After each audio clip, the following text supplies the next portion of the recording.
What if I told you that limited run games isn't preserving physical games, but actually helping publishers kill them?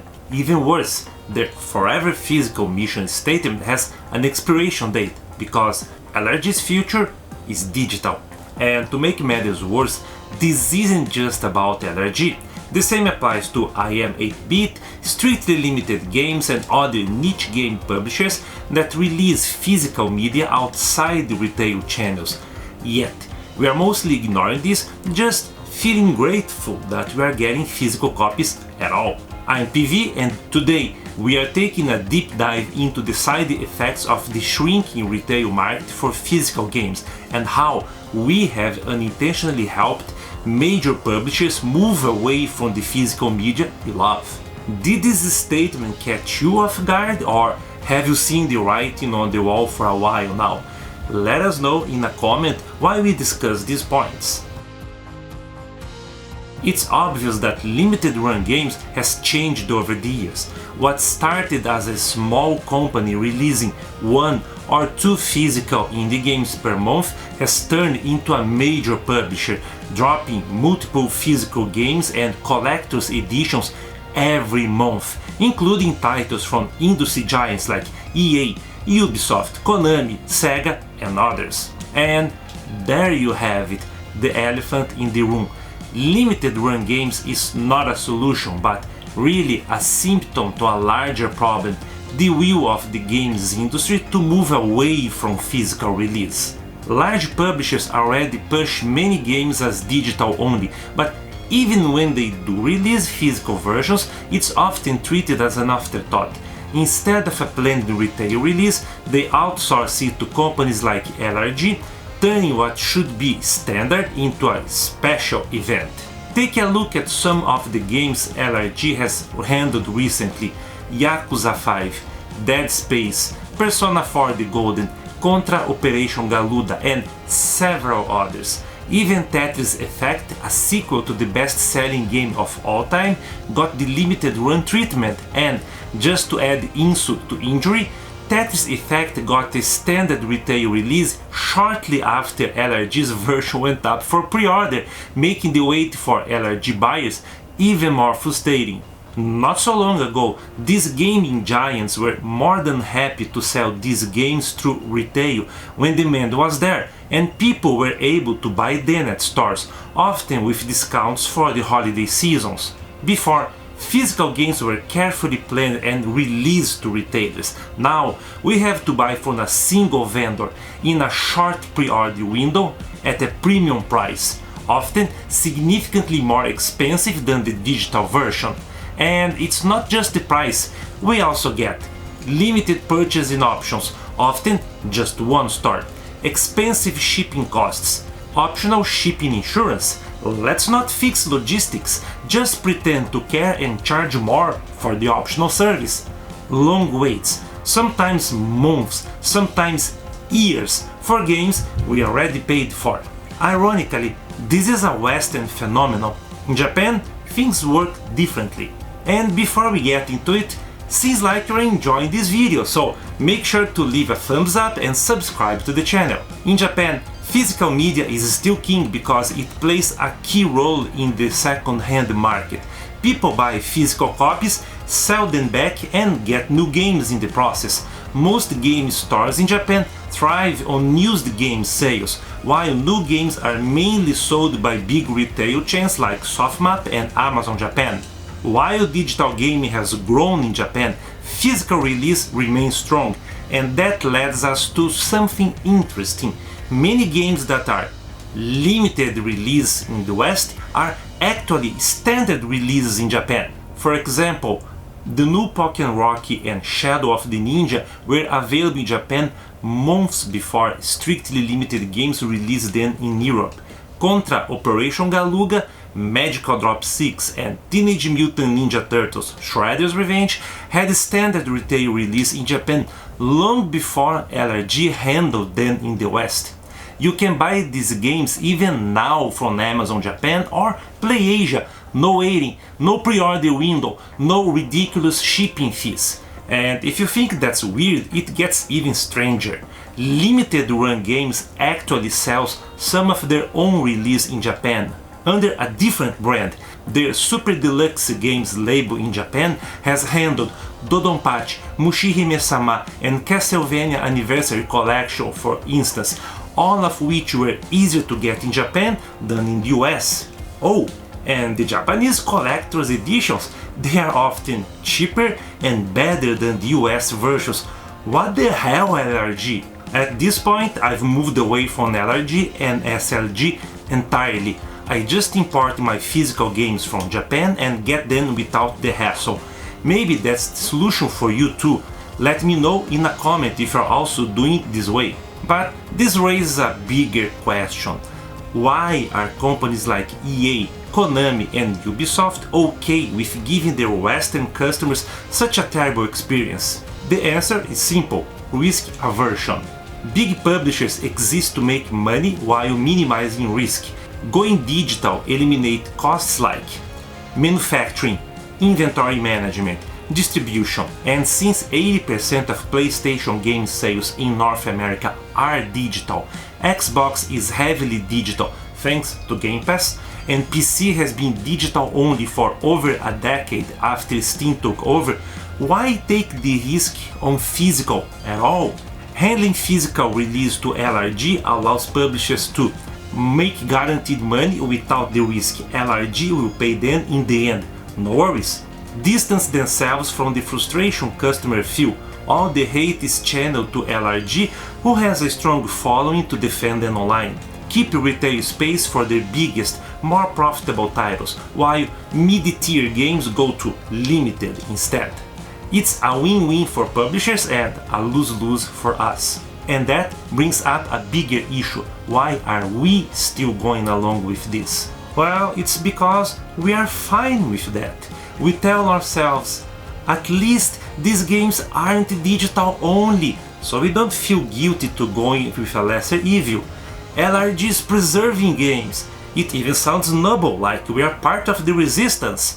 What if I miss out? And you're encouraged to not miss out because they don't keep overstock. But in reality, we are just feeding into a system that makes physical games more expensive and harder to get. They get into our instinct, so we don't react logically. Limited run games start when Mighty Rabbit Studios realized that there was demand to get out a physical copy of their game Breach and Clear for the Vita. With that, they set up a business to print games in limited quantities and sell them directly to customers.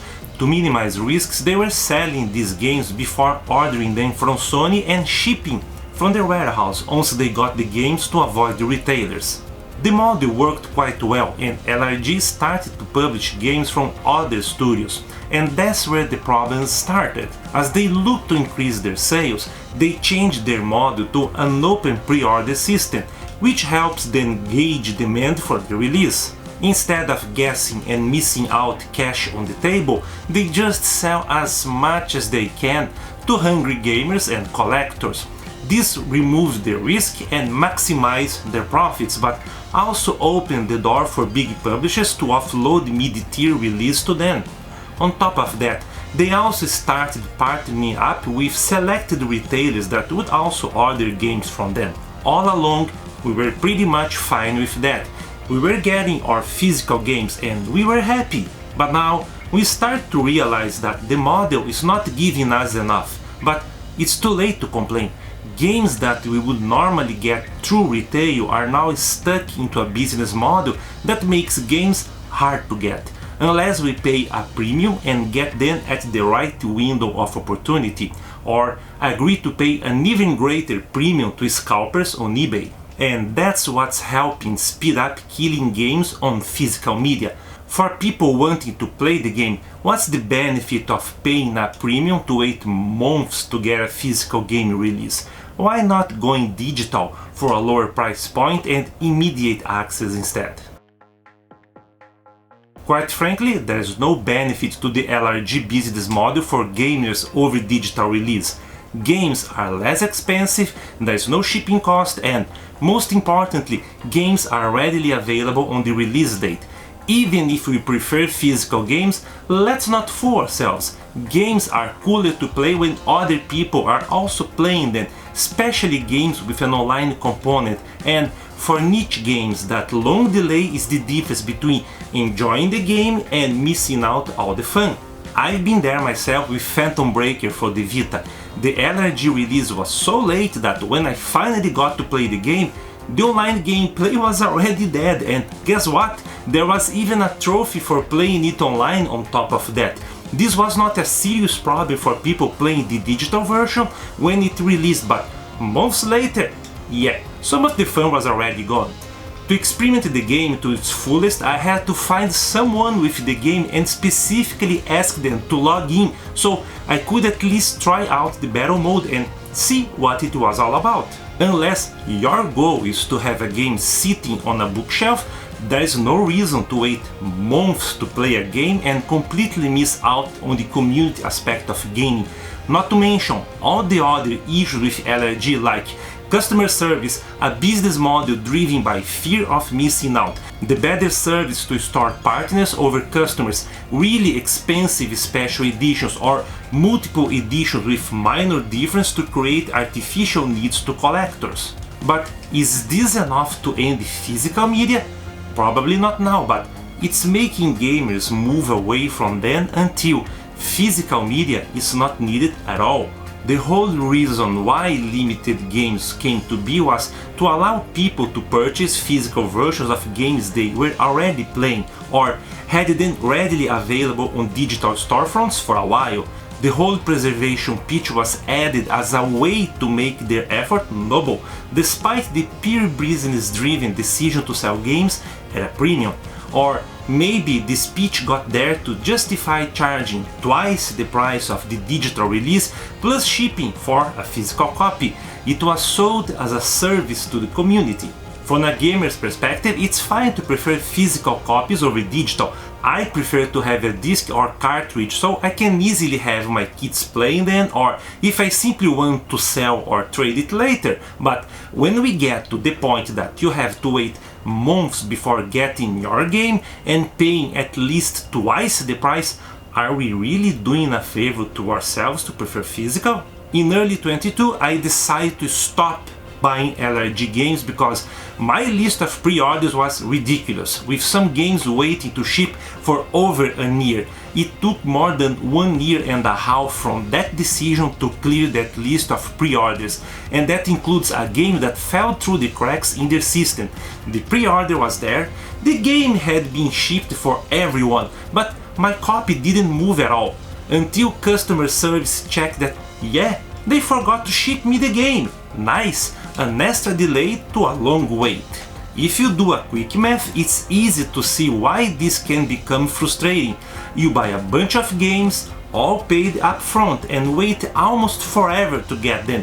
When they finally get there, maybe your interests have changed and those games are not priorities anymore, or they are not as fun to play anymore because they remind you of the painful wait until you got them. So in that sense, physical media for me just makes sense if I can get the game right away. I'm fine buying an LRG or strictly limited game at a retailer or convention. I can just get home and play the game, but I'm not going to pay upfront and wait a year to get the game anymore. Now I will probably just get a digital copy on Steam or PSN and simply have fun. And that's how I believe games on physical media will die. They will become irrelevant to gamers, the people actually enjoying those games. At some point, only collectors will buy physical media, and large developers will push more and more of their content to companies like LRG, so they don't have to deal with the stress. As I said before, 80% of PlayStation game sales revenue in North America are coming from digital release, so they have all the reasons to move in that direction and get rid of retailers, and this has already happened to PCs, so it's not some catastrophic forecast. It is going to happen, it's only a matter of time. And this may beg another question from you: isn't this bad for LRG as well? Won't they run out of business? So let's be real, limited run's future isn't forever physical. It's forever profitable. Physical games are just part of the cash flow until they don't need them anymore. A digital-only games future definitely takes away one source of revenue from them, but is it really over for LRG? Not really. Over the years, LRG has specialized on selling expensive special editions, gaming memorabilia, and merch. Shantae skateboards, $500 statues, premium signed vinyl albums and CD soundtracks, reissues of classic 8-bit and 16-bit games. Those are completely unrelated to new games release or helping preserve games that were trapped into digital publishing hell. And they have been selling those for years already, right under our nose. The LRG PC Games Special Editions have been sold with Steam codes, no physical game at all. Forever physical? Yeah, but that's not necessarily for physical games, as those special editions come packed with physical goods beyond games on top of a really nice box. And they have a hand in games publishing themselves, especially on bringing retro games to modern platforms through emulation, which they did with River City Girls Zero and Ninja 5.0, for instance, which are also available digitally, so they can keep selling games as they can, albeit in a digital format and collectibles that can include the eShop code. You may say this is not how they really work, but then how to explain them selling 3DO games on burned CDRs that they know wouldn't work on real 3DO consoles, or the leaked memos where the CEO explicitly said that it would be fine to sell CDRs because people are buying their games to keep them sealed on bookshelves. What's the point for a game if you're never going to play it at all? This is professional collectors' madness, only for gaming. For me, this points to a future where LRG sells only gaming collectibles and don't do physical games anymore. They already do it to an extent, otherwise they wouldn't offer reversible covers that are sold randomly, but ensuring customers that if they buy multiple copies, they would get different covers, or releasing the same retro cartridge with different random colors, but also ensuring different colors are shipped if you buy more than one copy. Their main customer are people who are collecting games, not people playing those games. In the end, the games are just an excuse in their business model. Their goal is to capitalize market speculation with every game they release to boost their sales to collectors. This is sad because they were the business that was supposed to help us get physical release of niche games to play in our consoles, but it turns out that gamers are not their priority anymore, if ever, so we better enjoy our regular physical games while we can, because LRG is making them go away faster than we want them to. But is there anything we can do now? There are a few options for us gamers. First and foremost, let's enjoy those releases from publishers that still get their games through retail. Games like Metaphor ReFantazio, God of War, Super Mario Wonder and others. Let's enjoy them while they are available, with no pressure to buy them right away because we may miss them altogether. Then, for games that are not physically released in the West, how about paying attention to Japan and Asia? These games are often fully localized in this release, and it's good to get them from a place that still supports our beloved physical release. I know we can't just ask developers to move back to releasing physical games themselves, so let's just not buy those games as limited physical release. If they are not as interesting to publish through LRG, maybe some of them will be published again by their original developers. If that fails, well, I don't think I will miss the LRG release, quite frankly, as I'm consciously avoiding them altogether. How about you? Do you feel like physical games are not relevant in the market? What do you think about limited editions like LRG? Are you also getting your games from Japan or Asia, or do you buy into degraded collectors bullshit? Tell us in a comment. Thanks for watching this video. If you enjoyed it, Please leave us a thumbs up, share it with your friends and subscribe to the channel. Your support really helps to get out more content like this. And check out the recommendations on the right side of the screen. Maybe you will feel like binge watching the channel. Hope to see you again on another video.